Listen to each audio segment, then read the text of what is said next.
Arewa 224. Ku danna mana subscribe, kana ku danna mana alamar ƙararrawa domin sanar da ku sababbin shirye-shiryenmu. Mun gode. Labarai daga Kannywood.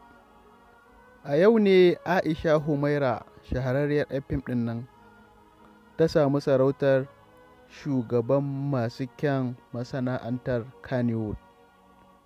Wane ne ya ba ta sarautar? Kuma menene dalilin ba ta sarautar?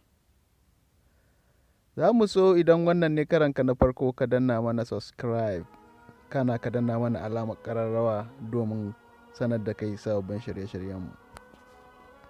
Aisha Humaira ta more da sarautar ne baya da wallafa wasu hotuna a shafukanta na Instagram. Ta wallafa hotunan nan ne cikin kwalliya da ado da murmushi a fuskarta. Sa hotunan ke da wuya ya ja hankalin mutane da yawa, da mutane aka taimata fatan san barka.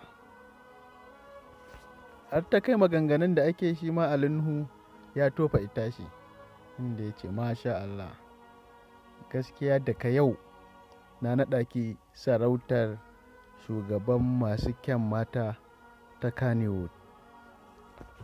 Da fatan hakan ba zai yi wasu ciwo ba. Ina miki san barka, ina miki fatan alkhairi. Ku ci gaba da bibiyan mu Arewa 224. Mun gode.